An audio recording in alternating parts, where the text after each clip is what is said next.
no nosso quadro de entrevistas, recebendo o Ricardo Tayron, engenheiro florestal, e você vai entender um pouco mais sobre esta profissão importante e que tem, né, diversas relações ligadas até à própria indústria, e você vai acompanhar tudo isso. Mas antes, temos a nossa vinheta, a mais famosa do nosso início de tarde. Roda aí, vá. Entrevista. É isso aí, Ricardo Tayron, engenheiro florestal aqui no nosso Jornal da Xodó.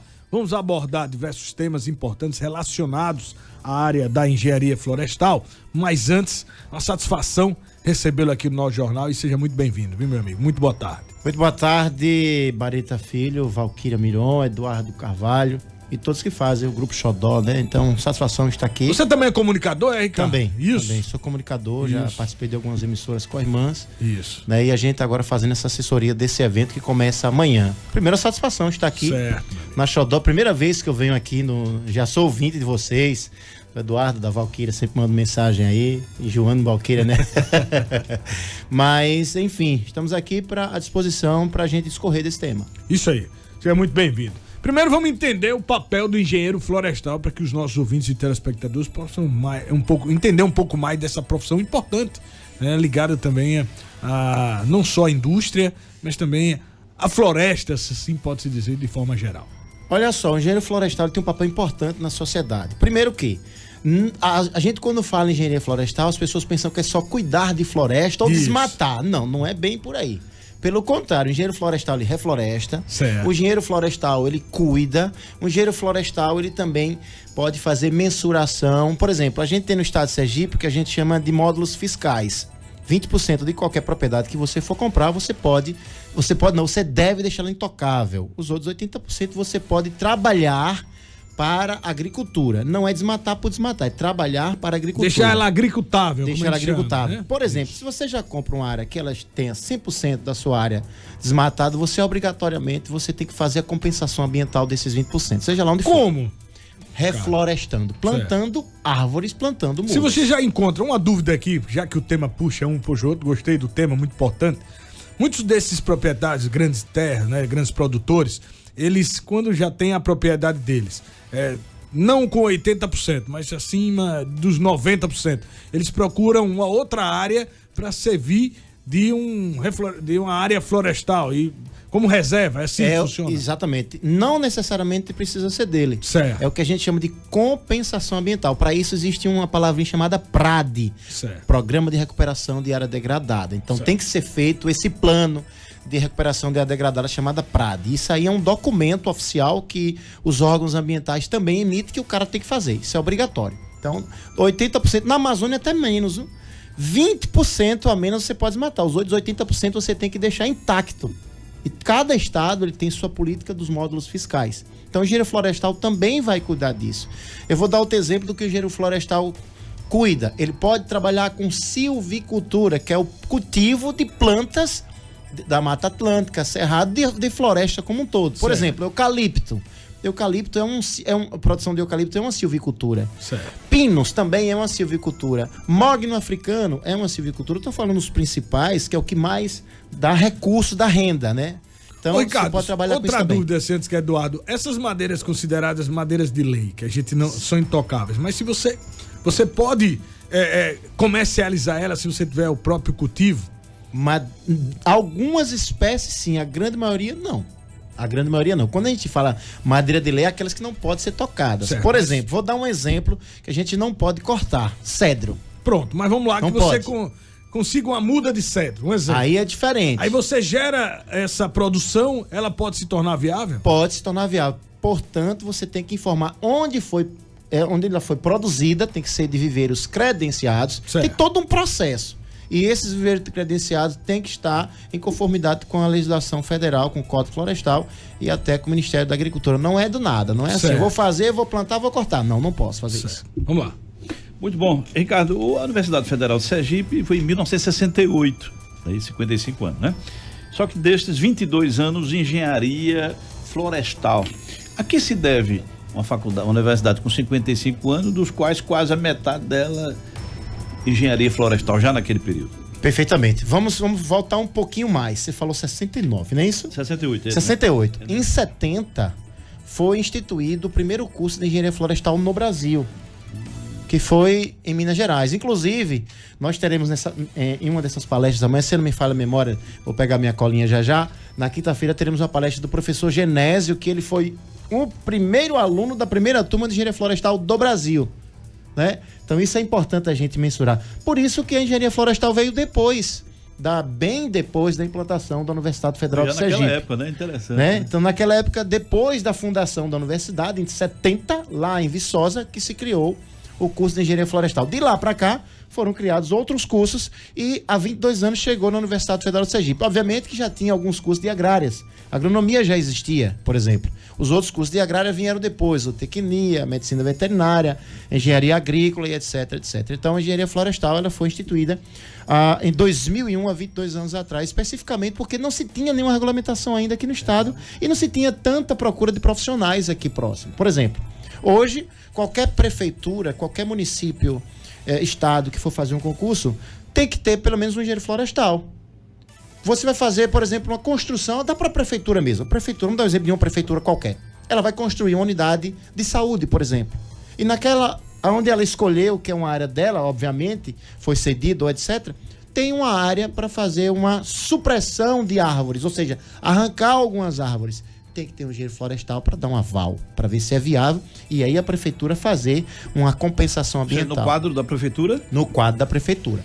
Por exemplo, um veterinário. Por exemplo, um veterinário ele tem algumas atribuições que algumas prefeituras hoje obrigatoriamente têm que fazer.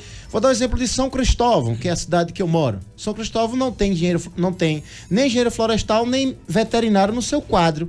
Ele não pode fazer por exemplo, se algum produtor quiser um SIM, que é um serviço de inspeção municipal, ela não pode porque não tem um veterinário, por exemplo. Da mesma forma, se ele não tem um engenheiro florestal, não pode fazer um PRAD, uma supressão de área, etc., autorizado pela própria prefeitura. Então tem que ter todo esse processo. Daí, depois no início dos anos 2000, que houve essa necessidade maior, e aí foi implantado aqui no estado de Sergipe, na Universidade Federal de Sergipe, o curso. Olha, 13h35. Deixa eu mandar uns abraços aqui. A Lediane em Glória, a Selma em Feira Nova, o Miúdo lá em Monte Alegre, o Pedro Gomes lá em Glória, o senhor Albertino em Cristinápolis, o professor Hélio Lima em Santa Brígida, na Bahia, o senhor Antônio lá no Novo Paraíso, o Ronaldo França, né, em Taxista de Nossa Senhora de Lourdes, e a dona Maria Séries. Muito obrigado de coração pela audiência. Olha, vamos ao Glauber Leal, direto de Tobias Barreto, com perguntas a fazer o Ricardo Tairon, é isso? Vamos lá, Glauber, atualiza aí, meu filho. Mais uma vez, boa tarde, Barita Filho, boa tarde, Valquíria Miron, Eduardo Carvalho, saudar aí o nosso entrevistado e convidado, o engenheiro florestal Ricardo Tairon.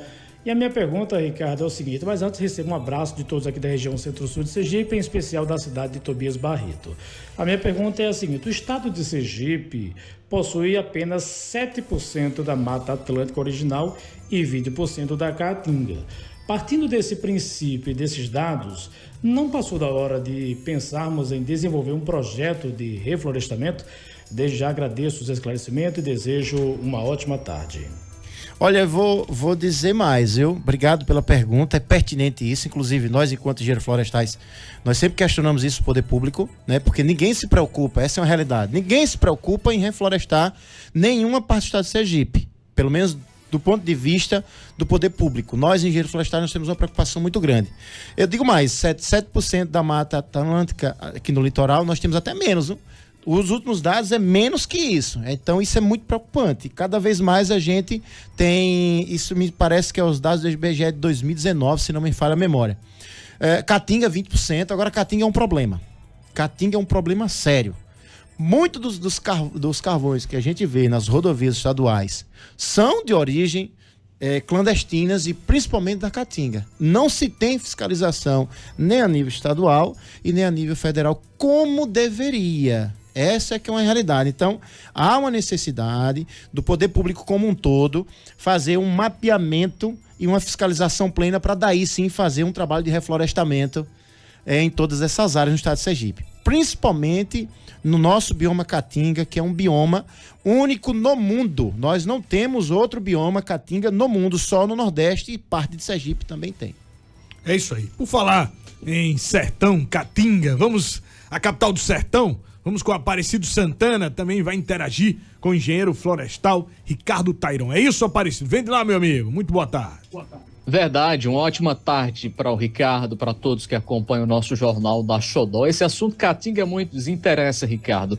Eu vou fazer 2 perguntas para o Ricardo. A primeira é se essa expansão do agro, principalmente voltado para monocultura do milho, ela tem sido, né, um dos principais pontos que preocupa a devastação da caatinga aqui no sertão. E a segunda pergunta é se a nossa legislação que busca fiscalizar essas devastações da nossa vegetação, se elas têm sido muito brandas. As penas, né, por exemplo, para crimes ambientais, elas são muito leves e faz com que haja uma incidência maior. Eu queria que o senhor avaliasse esses 2 pontos, por gentileza.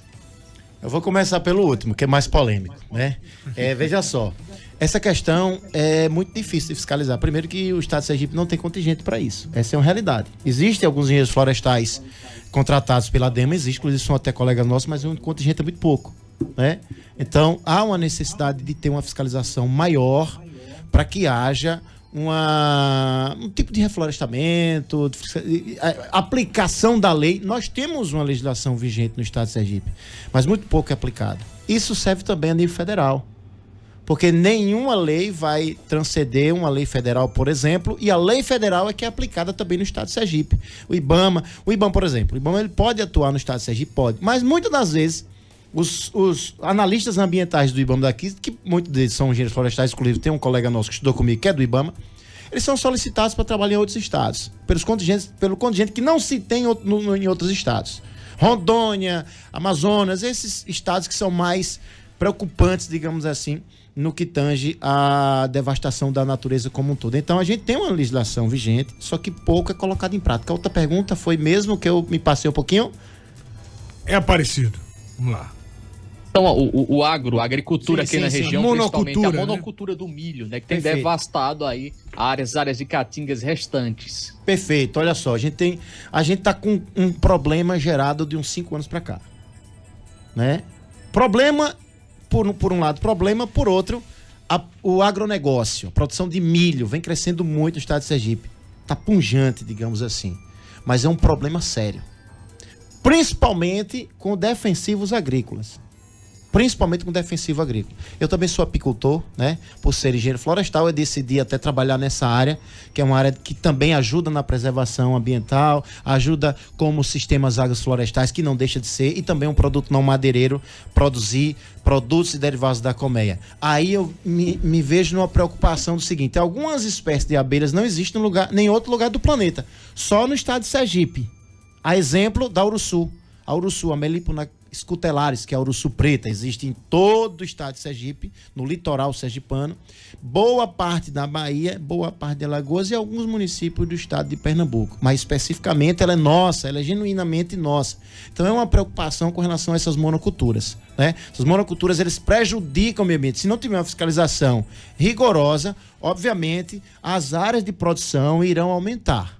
Isso é fato. E isso logicamente vai prejudicar o meio ambiente. Por exemplo, a grande maioria dos nossos produtores, muitas das vezes eles não têm culpa, porque é mal orientado. Essa que é a realidade, é mal orientado. Às vezes eles desmatam matas ciliares, que no Código Florestal Brasileiro diz que não pode desmatar. Existe uma norma, existe uma metragem que você não pode desmatar de acordo com a largura do rio, né, o riacho, ou seja lá o que for.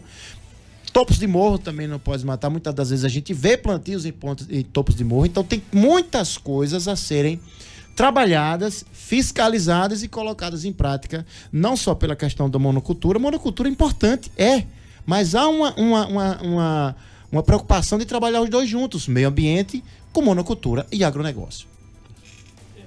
O Ricardo, eu estava observando, por tendência, aquilo que é perto eu devia cuidar e aquilo que é mais distante. Mas a gente está percebendo no Brasil um caminho oposto. Está todo mundo falando da Amazônia, aí quando você chega nos seus próprios estados, nos seus próprios municípios, não tem esse cuidado.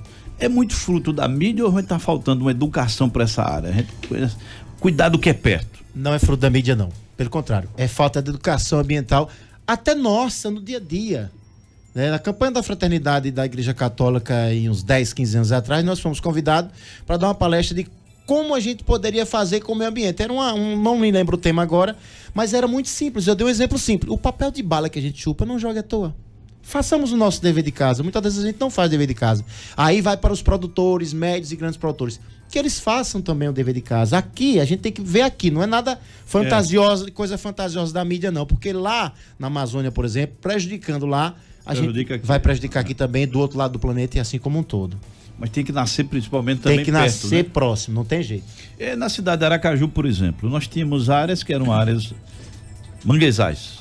Um bairro foi totalmente destruído, não existe mais manguezal, deixaram lá um retrato né? Até os caranguejos ficam aborrecidos com aquela área. Isso tudo não prejudica o futuro? Com certeza, com certeza. Vamos supor, Deus o livre e guarde isso aconteça. Vou botar logo o extremo. Um tsunami em Aracaju. Já era Aracaju. Já era. Porque o mar vai tomar o lugar dela. Tem nada pra frear isso? Não, infelizmente não. Infelizmente tô sendo bem extremo. Porque um dia a natureza ela vai cobrar da gente, né? Ela vai cobrar, tá certo? Se nós, por exemplo, Aracaju, não só um bairro, mas vários bairros. Foram... a gente tem pontos em Aracaju, aquele ponto do Batistão, o nível dele é mais baixo que o nível do mar. É tão verdade que nas marés altas, né? A gente percebe, maré de março e maré de setembro, a gente percebe aquilo ali inundado. Então tem muitos pontos de Aracaju, não somente aquele, que é abaixo do nível do mar. E por serem abaixo do nível do mar, isso acaba prejudicando, e eram manguezais. O bioma manguezal é importante na manutenção de diversos seres vivos no planeta. É um berçário dos É um berçário, né? Na verdade, não somente um berçário, é onde há um encontro de água doce com água salobra. E isso multiplica a quantidade de micro-organismos. Aí vem animais adultos, animais jovens, animais em reprodução, todo mundo se alimenta ali. Então, é um bioma extremamente importante, sem contar que é um bioma filtrador, né? Isso aí. Muito bom. Olha, Ricardo, tá sendo uma aula, viu, para todos nós aqui. Parabéns pelo seu conhecimento. E muito seguro na sua fala. Olha, vamos trazer... Antes de chamar o Robson, terá somente uma dúvida, eu queria que você trouxesse aí o objetivo dessa semana, né? Pronto. Trouxe alguns assuntos aqui importantes, mas a gente não falou ainda sobre a semana da engenharia florestal, viu? Bom, é uma alusão ao curso, né? Essa semana da engenharia florestal, uma alusão aos 55 anos da Universidade Federal do Sergipe. A universidade, ao longo do ano, não sou funcionário da universidade, apenas estou fazendo como assessoria de comunicação do evento. Unir a fome com a vontade de comer, como eu estava dizendo lá fora para os colegas, né? Então é o seguinte, durante todo o ano a universidade ela irá fazer eventos pontuais de acordo com a semana de determinados cursos, em alusão, obviamente, aos 55 anos. Por exemplo, no final do ano nós no mês de maio, nós fizemos o Dia do Apicultor, nós fizemos um encontro dos apicultores lá na Universidade Federal de Sergipe. Deu quase 40% dos apicultores do estado de Sergipe. Foi um sucesso. Dentro da Universidade de Sergipe, a universidade foi parceira na Semana do Apicultor. No final do ano nós teremos outras coisas relacionadas à apicultura, mas enfim, toda semana vai ter alguma coisa relacionada em alusão aos 55 anos. E daí vem os 22 anos da implantação. O objetivo central é reunir os engenheiros florestais formados, né, com experiências que eles já têm no seu dia a dia, empresas, colegas que trabalham no setor privado, colegas que trabalham com produtos não madeireiros, etc, etc. Então, esse é o principal objetivo.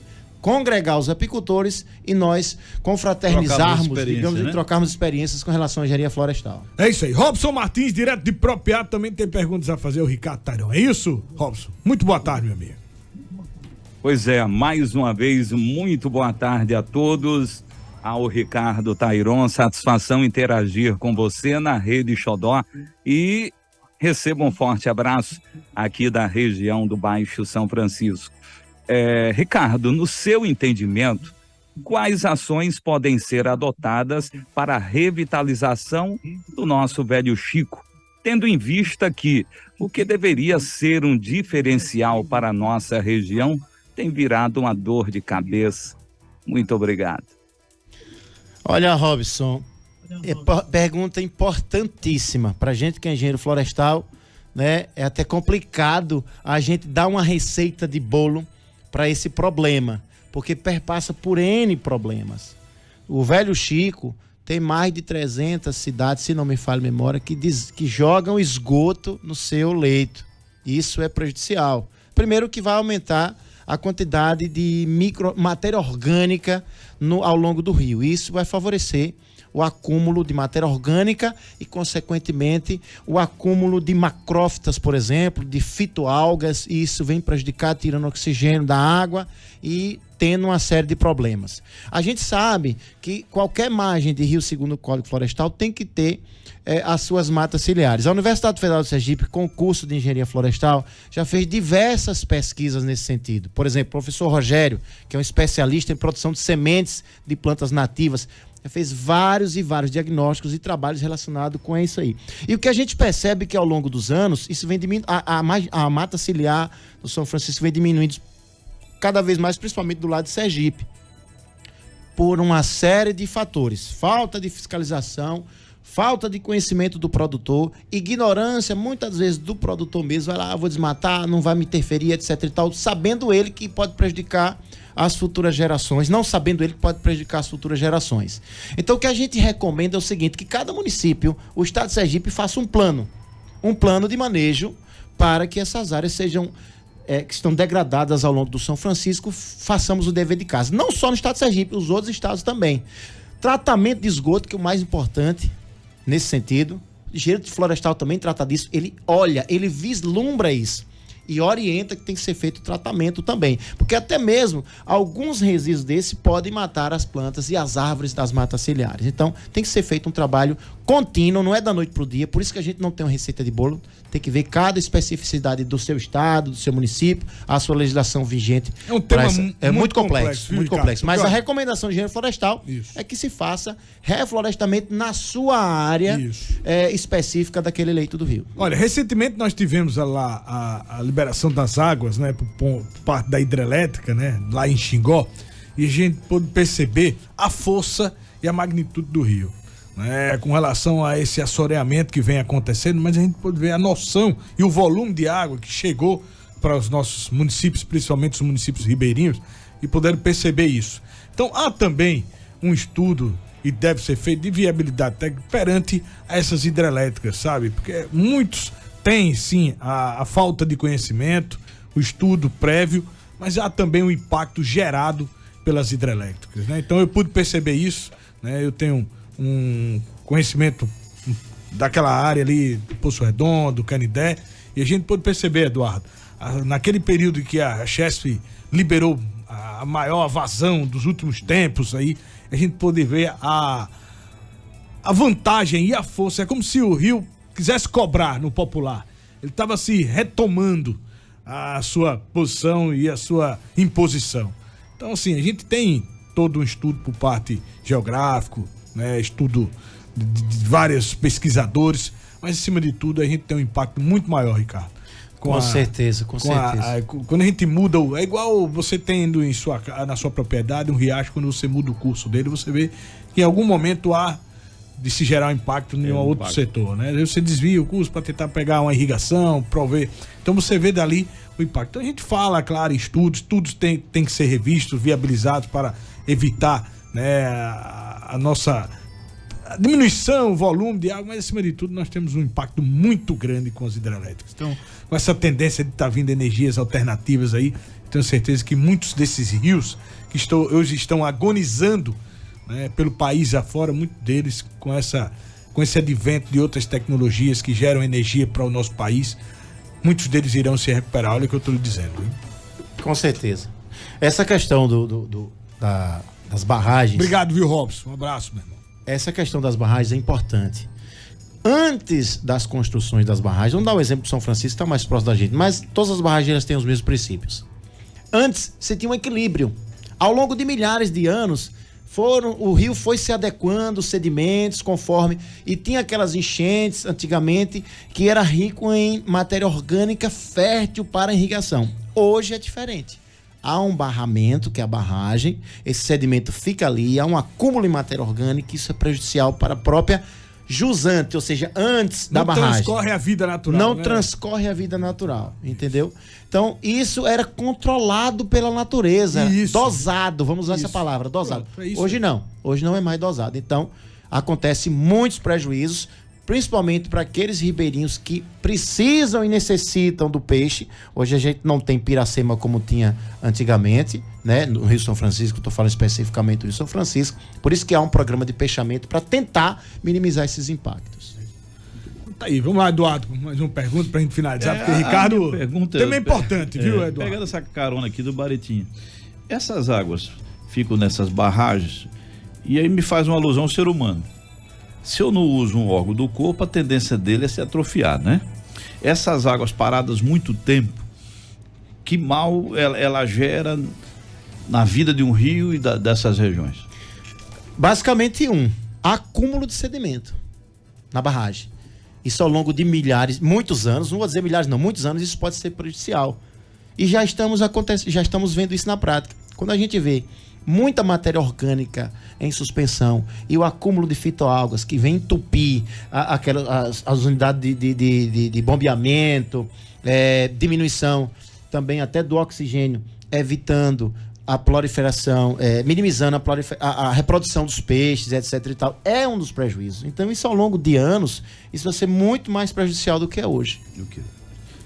Baritinho, 13h53. Vamos reforçar mais uma vez a semana, Ricardo? Vamos convidar os Vamos sim, aproveitando, telespectadores, né? Vamos sim, aproveitando, o público em geral pode participar, não somente os engenheiros florestais. A ideia é que a gente também transmita para a sociedade o que é a engenharia florestal, né? E rapidamente aqui a programação. Amanhã nós temos a solenidade de abertura a partir das 14 horas. Depois nós teremos a palestra do professor Genésio, que é amanhã, né? Criação do curso na Universidade Federal do Sergipe, como foi criado. Depois nós temos a trajetória de sucesso do primeiro engenheiro formado na Universidade Federal do Sergipe, que foi o primeiro a ser empregado no estado de Sergipe, que é o Marcos Rezende. Hoje é um dos maiores especialistas em mensuração de florestas plantadas. O cara é fera. Um crânio. Inclusive, ele foi meu monitor, um cara sensacional. Depois, aí tem um encerramento com confraternização, que é quase 2 horas de confraternização entre os engenheiros florestais, para nós não só contemplarmos, mas trocarmos experiências, né? Na quinta-feira nós teremos o uso da Avante, que é um sistema de mapeamento por drone no setor florestal, que vai ser ministrado pelo professor Dr. Richarlison, que é um especialista na área de topografia e também sensoriamento remoto. O cara é fera, é lá da Universidade Federal do Sergipe, das 14 às 15, das 15 às 16, empreendedorismo aplicado aos usos das tecnologias embargadas no setor florestal. Tudo que for de caminhão, de logística, tudo que for de tecnologia no setor florestal. O Saulo de Tarso, que foi da minha turma, certo. Hoje ela é experiente nesse sentido, ele vai estar dando essa palestra. Das 16 às 17, o mercado sergipano da engenharia florestal, pelo engenheiro florestal Igor, que ele é empresário também, não é da minha turma, mas eu o conheço. Depois, mais uma vez, mais 1 hora de confraternização, e na sexta-feira a gente encerra com um mini curso sobre um software do sistema R, né, estatístico, melhor dizendo, do sistema R, que é um software muito bom, utilizado nas engenharias, como um todo, principalmente nas áreas de agrárias, aplicadas à engenharia florestal. Será ministrada pela doutora Márcia Rodrigues de Fernandes. E aí a gente encerra o evento a partir das 18 horas. É isso aí, Ricardo, uma satisfação, viu? Ter tido esse papo muito bacana, né? Um tema importante e vasto, viu? E, né, de uma relevância enorme, não só para o nosso estado, mas, né, para todo o país. Os impactos, os estudos, os impactos, o reflorestamento, né? Temas importantíssimos foram abordados aqui. Eu agradeço mais uma vez a sua participação, viu? Eu que agradeço. Bareta Filho, Eduardo Carvalho, Valquíria Miron, Daniel Vilas Boas também, né, da direção aí, obrigado pela acolhida, fui muito bem acolhido, me ofereceram até café, rapaz, que coisa boa. Né, mas eu quero aproveitar, o pessoal pode perguntar, Tairon, aonde é que a gente pode se inscrever? Vai no site da UFES, coloca lá, Semana da Engenharia Florestal, vai estar lá tudo explicadinho. Muito obrigado. Parabéns, Ricardo Tairon, grande engenheiro florestal, entende muito do assunto, viu? Parabéns mesmo pelo seu conhecimento técnico, tá aí disposto junto, né, aos nossos veículos de comunicação para convidar você, amigo ouvinte e telespectador fiel do nosso jornal, aí lá conhecer mais, quem sabe, né, o despertar do lhe interessa é você entrar e ver aí pelo esse curso tão bacana que é o de Engenharia Florestal.